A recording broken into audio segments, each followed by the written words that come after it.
6월 달은 호국 보훈의 달입니다. 6.25 전쟁이 일어난 지 66년이 되었습니다. 6.25 전쟁에서 하나님께서 우리 민족을 도와주셨습니다. 우리나라는 전쟁을 많이 겪었는데요. 오늘 5,000년의 역사를 유지해 올 수 있었던 것은 하나님의 보이지 않는 도움의 손길이라 그렇게 믿습니다. 15세기에 영국과 프랑스가 100년 전쟁을 하게 됩니다. 영국이 군사력이 우세해가지고 프랑스를 거의 다 점령해 갈 때에 프랑스를 구원하는 한 여자가 나타납니다. 여러분 들어보셨을지 몰라요. 잔다르크라고 하는 여인이지요. 프랑스의 영웅입니다. 어떻게 이 잔다르크가 다 쓰러져가는 프랑스를 살릴 수 있었을까요? 그의 전기를 보았더니 전쟁의 결정적인 승기를 잡는 사건이 하나 있었습니다. 둘이 이제 영국군하고 프랑스군하고 대치하고 있는데 바람이 영국 쪽에서 프랑스로 부는 것입니다. 며칠 내내 그렇게 불어가지고 싸움을 하면 이 바람을 맞고 싸워야 하는 프랑스가 불리해가지고 연전연패를 하는 거예요. 그런데 이 잔다르크가 하나님 앞에 기도합니다. 기도를 하였더니 바람의 방향이 바뀌었습니다. 프랑스를 향하여 불던 바람이 영국 쪽을 향하여 불게 돼요. 그래서 잔다르크가 총공격 명령을 내리고 영국군이 대참패를 하게 됩니다. 이제 한번 승리를 거둔 프랑스군은 오합지졸에서 강군으로 거듭이 나요. 그래서 연전연승을 하게 됩니다. 전쟁의 승패가요, 하나님에게 있음을 또 배우게 됩니다. 잠언 21장에 보니까 싸울 날을 위하여 마병을 예비하거니와 이김은 여호와께 있습니다. 여러분, 큰 전투도 그렇고요, 여러분의 인생의 소소한 작은 삶의 전투도 마찬가지인 줄로 믿습니다. 준비하는 것도 중요하지만 준비보다 더 중요한 것이 전능하신 하나님의 도우심을 얻는 것인 줄로 믿습니다. 6.25 전쟁에서 우리가 여러분들에게 두 가지만 소개함으로 하나님의 은혜를 나누기를 원합니다. 이 소련제 탱크로 무장한 우리 여기 6.25 참전용사 우리 권영국 장로님도 계십니다마는 소련제 탱크로 무장하고 나니까 금방 휴전선이 무너지고 38선이 무너지고 밀려 내려와서 3일 만에 서울이 함락되잖아요. 그래서 우리나라에서 미국 국무부에 도움 요청을 했습니다. 도와주십시오. 도와주세요. 미국에게 도움 요청을 하니까 그 보고가 트루만 대통령 백악관 관저로 갑니다. 트루만이 그 보고를 받을 때가 밤 12시쯤 되었다는데 트루만이 그 보고서를 보고서 저 동쪽 나라의 조그마한 나라 귀찮다 이렇게 생각을 했으면 또 달라지는데 하나님 앞에 기도했다는 것입니다. 하나님, 이 전쟁에 참전을 해야 합니까? 이 백성들의 요구를 들어야 합니까? 트루만이 그 다음날 아침에 유엔 안전보장이사회를 소집합니다. 유엔 안전보장이사회는 영국, 프랑스, 미국, 그 다음에 러시아, 중국이 있는데요.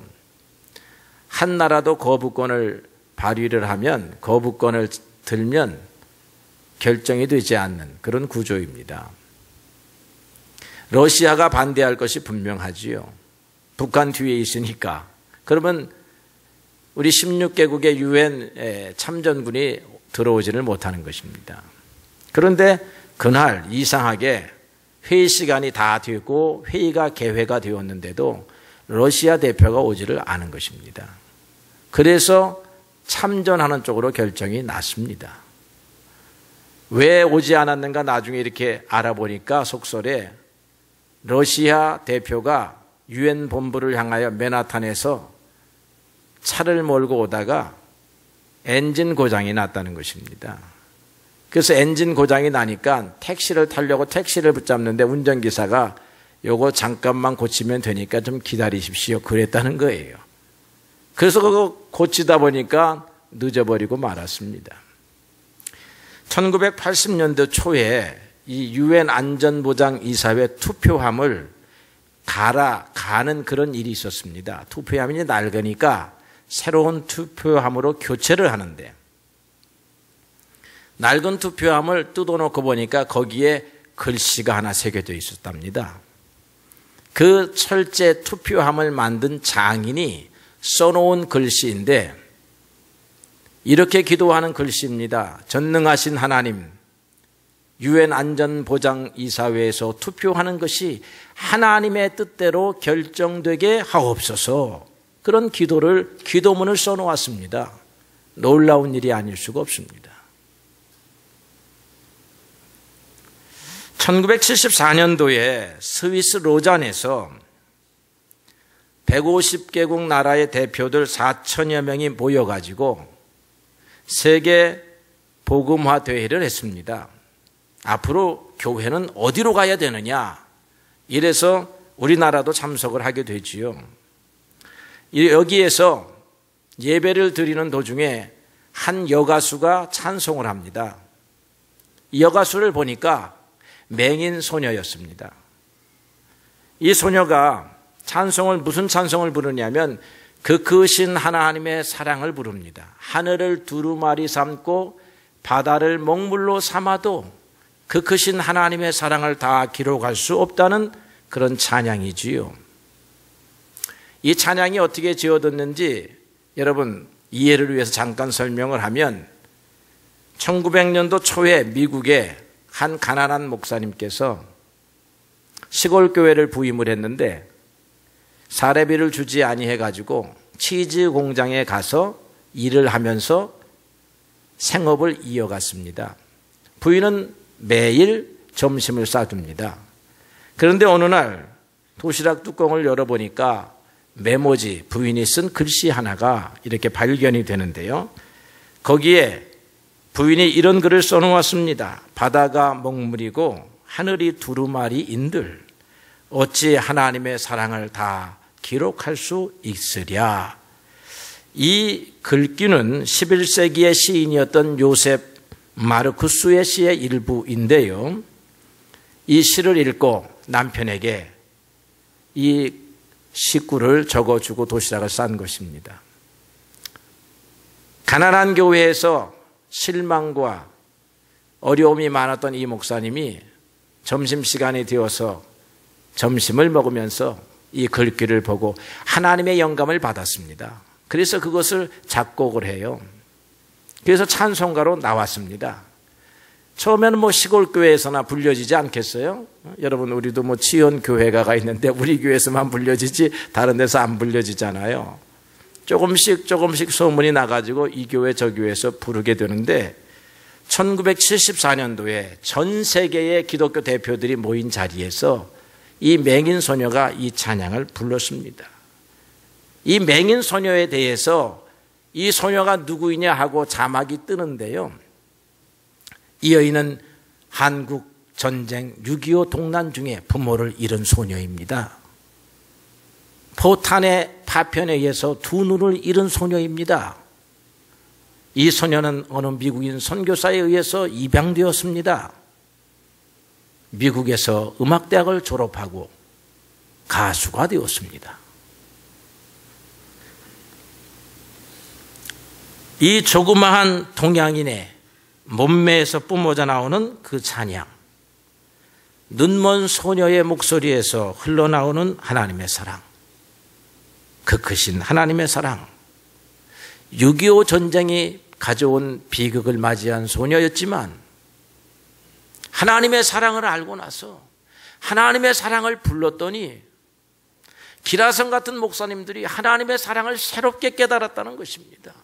여러분, 우리는 날마다 하나님의 사랑을 알고 살지만 하나님의 사랑에 감격해서 하나님 그렇습니다, 감사합니다, 이렇게 신앙의 감격과 감동이 우리의 삶 속에 얼마나 있는지 모르겠습니다.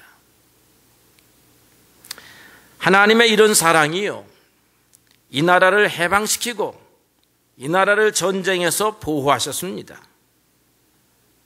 우리가 늘 나라와 민족을 위해서 기도해야 되겠습니다. 겉으로 보면 문제가 많은 나라입니다. 소란한 나라예요. 시끄럽습니다. 그래도 하나님이 이 성격 급한 나라, 싸움 잘하는 나라, 이 나라를 통해서 축복하시고 이 나라를 필요해서 성장시키신 줄로 그렇게 믿습니다.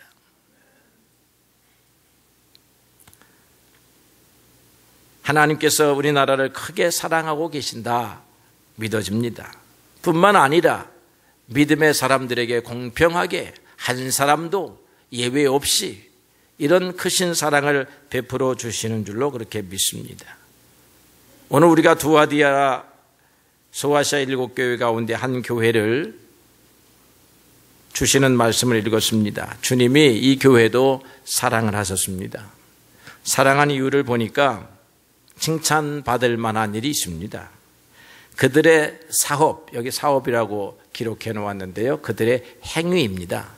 그들의 삶을 말하는 거예요. 그의 삶이 사랑과 믿음과 섬김과 인내의 삶이었다는 것입니다.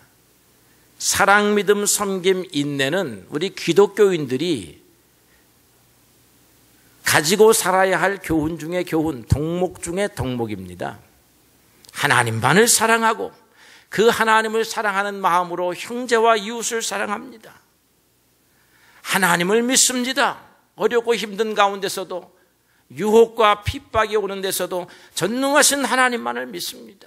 그 믿음 가지고 형제를 믿어주고 가족을 믿어주고 성도를 믿어주는 그런 믿음을 우리가 가져야 하는 것입니다. 섬기는 사람입니다. 높아지려고 하지 않습니다. 하나님의 사랑을 알고 보니까 우리가 보통 큰 죄인이 아닙니다. 부족한 사람인 것을 알게 되었습니다. 그래서 다른 사람들을 또 섬길 수가 있는 것입니다. 세상에서는 섬김받으려고 애쓰고 노력했지만 교회에 와서 하나님의 사랑을 배우고 보니 하나님의 섬김, 예수 그리스도의 섬김을 우리가 받고 보니까 우리도 예수님을 따라가려고 하면 섬기는 자가 되어야지, 섬김받으려고 이 땅에 살다가 하나님의 눈밖에 난다는 것입니다. 인내해야 합니다. 하나님이 잠시 잠깐 고난을 주고 역경을 주어도 참고 인내하고, 우리의 삶에 환난이 오고 역경이 와도 좌절하거나 낭망하지 아니하고 참고 인내하고 하나님을 믿다 보면 하나님께서 홍해를 갈라서 마른 땅이 되게 하시고 사막이 변하여 옥토가 되게 하시는 그런 하나님을 만날 수 있게 하는데 반드시 인내라고 하는 다리를 건너야 되는 것입니다. 당시의 두아디아 교회를 비롯해서 소아시아 교회는 핍박을 많이 받습니다. 황제를 숭배해야 되니까 황제 숭배 안 하려고 하면 핍박과 불이익이 많습니다. 조금 교회의 지도자쯤 되면 죽음을 각오해야 하는 그런 상황입니다. 뿐만 아니라 황제 숭배와 함께 다신 숭배죠. 아폴로 신을 섬기고 그 다음에 아데미 여신을 섬기는 도시가 이 두아디라 지역인데요. 이 두아디라는 우리가 잘 아는 믿음의 여인 루디아의 고향입니다. 이 염색업이 발달을 하고 청동업이 발달을 하고 장사가 발달한 그런 도시예요. 화려한 곳입니다. 삶이 피 튀기게 전쟁이 일어나는 곳이니까 신앙 지킨다는 거 쉽지 않아요. 세상의 악을 좀 수용해야 하고 권세자들과 힘 있는 사람들의 종교도 따라가야 하고 황제 숭배도 가서 목례하고 도장받아야 하고 그런 상황입니다. 그런데 일부의 사람들은 이세벨이라고 하는 여자가 이게 혼합주의적 성격을 가진 여자인데 괜찮다, 시대가 그렇다, 예수님을 섬기면서도 세상의 쾌락을 함께 즐기자, 이런 가르침을 주는 거예요. 그러니까 사람들이 편안하니까 좋으니까 많이 따라갑니다. 여러분, 우리도 마찬가지예요. 예수님의 말씀 지키고 살아가다 보면 어디에 가서 걸림돌이 올지 부딪힐지 몰라요. 그럴 때는 싹 피해갑니다. 신앙적으로 해결하지 못하고 세상적으로 해결할 때가 많다 이 말이죠. 사람은 핍박이 오면 견디기 어렵습니다. 유혹이 와도 견디기 어려워요. 사탄은 어떤 때는 핍박, 요거 채찍이지요. 어떤 때는 유혹, 요거 당근이지요. 세상 정치 질서 구도도 세상의 무역 질서도 그렇게 돌아갑니다. 근데 우리는 하나님 말씀을 지키고 예수님의 말씀을 지키고 살아가려고 하니까 이런 데에서 조금 초연해야 되거든요. 어떻게 할 수 있을까 말이죠. 여러분 심해 바다 깊은 곳에 들어가면 수중 압력이 너무나 세가지고요. 견디기가 어렵습니다. 잠수함도 들어가는 깊이가 있어요. 어느 정도 들어가면 그 다음에는 잠수함도 못 들어가요. 잠수함처럼 단단한 철갑선도 부수어진답니다. 그래서 저 심해 몇백 미터, 수백 미터를 내려가려고 혹시 연구진이 내려가려고 하면 아주 그냥 잠수함보다 더 튼튼한 철제로 만든 특수 어선을 타고 들어가야 합니다. 두께가 그냥 철 두께가 아마 1m쯤 되는 그런 걸 타고 들어간답니다. 그래야 압력을 이길 수 있다는 거예요. 그런데 거기 가서 인간이 너무나 신기하고 놀라운 게 얇은 우리와 같은 살껍질을 가진 물고기들은 거기에서 헤엄치고 있다는 거예요. 어떻게 이 물고기들은 수중의 압력을 견디어내면서 헤엄을 칠 수 있을까? 이게 어디서 오는 겁니까? 물고기 겉 비늘에서 오는 게 아니에요. 이 내부 구조에서 오는 것입니다. 사람으로 말하면 이 내적인 능력이 충만해야 세상을 이길 수 있는 거예요. 핍박을 하는데 어떻게 이길 수 있습니까? 당장 달콤한 유혹이 있는데 어떻게 이길 수 있습니까? 제가 아는 분 가운데 지금 대학에 교수를 하는 분이요, 이런 간증을 한 적이 있습니다. 이분을 우리가 수련회 때 만나게 될지 모르는데요, 이제 한국에서 이렇게 박사학위를 이렇게 하고 있는데 모교에서 교수를 이렇게 응모 요청이 와가지고 교수를 지원을 하게 됩니다. 그 모교에서 여러 가지 형편과 이렇게 다 조사해 보니까 될 만한 자격이 되었던 모양이에요. 최종 면접에서 그 실권을 가지고 있는 사람이 자기를 부르더랍니다. 불러서 하는 말이, 자네를 교수로 임용을 해줄 터인데 한 가지 부탁을 할 게 있네. 그게 무엇일까 하였더니 자기를 위해서 논문을 하나 대필해 달라는 것입니다.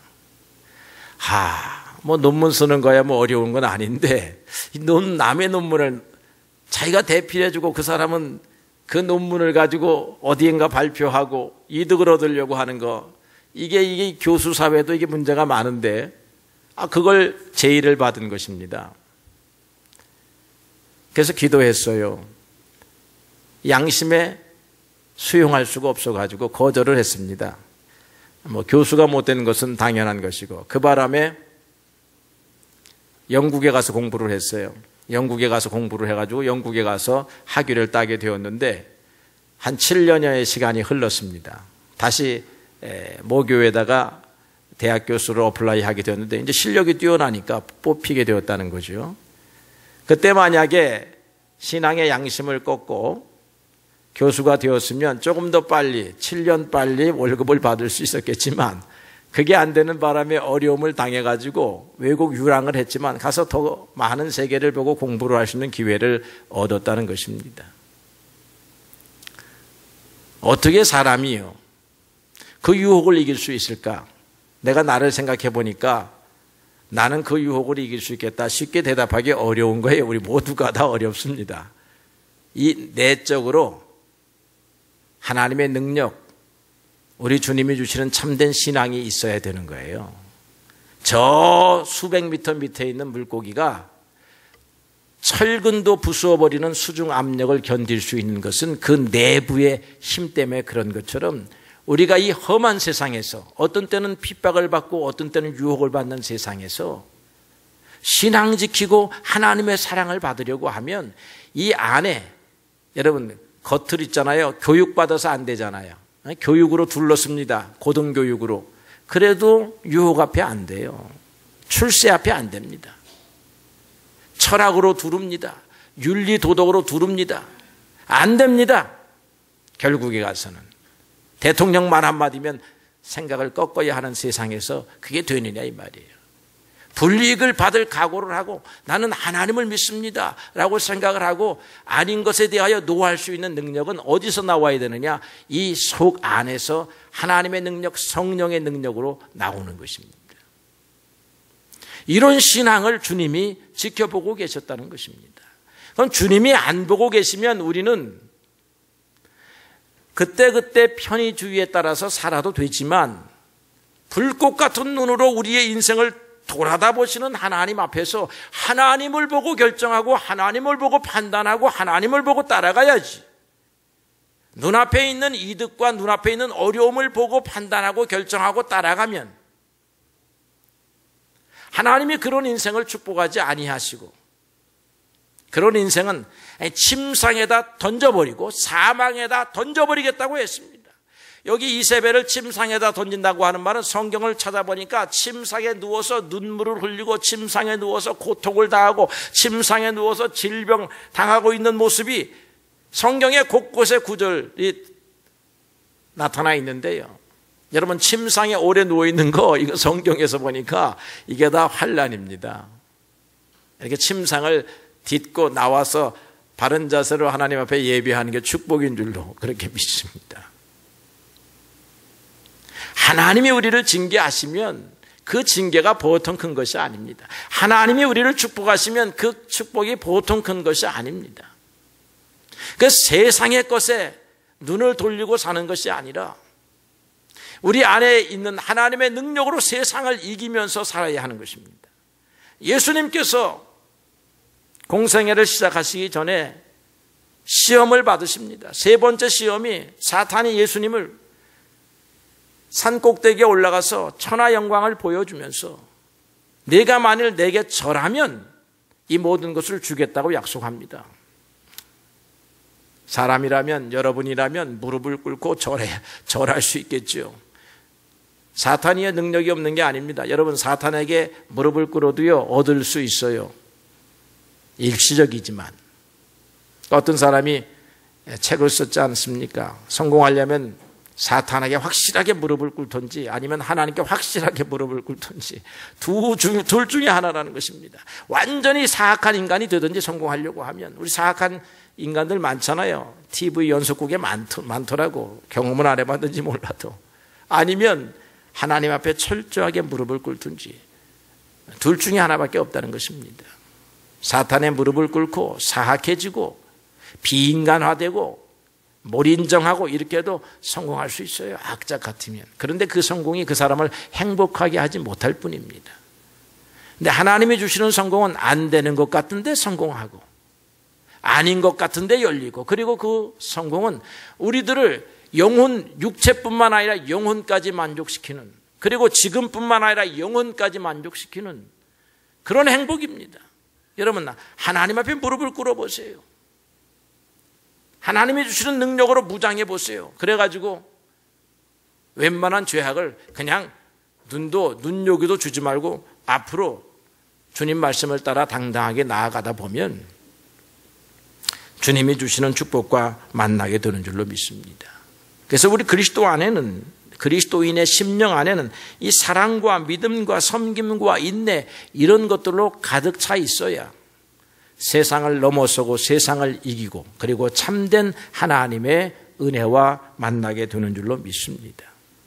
두아디라 교회에는 바알에게 무릎을 꿇지 아니한 그 7,000명의 구약시대의 사람들처럼 세상에 무릎을 꿇지 아니한 두아디라 교회의 일부 성도는 이런 신앙을 지켜서 주님 앞에 칭찬을 받았습니다. 오늘 여러분들 하나님 앞에 나온 것만으로도 칭찬받을 만한 일입니다. 그러나 여러분들의 삶이 주님 앞에 더 칭찬받기를 원합니다. 주님 앞에 더 순종하기를 원합니다. 더 충성하기를 원합니다. 늘 주님의 말씀을 따라 살아가는 우리 모든 성도들이 되시기를 주님의 이름으로 축복합니다.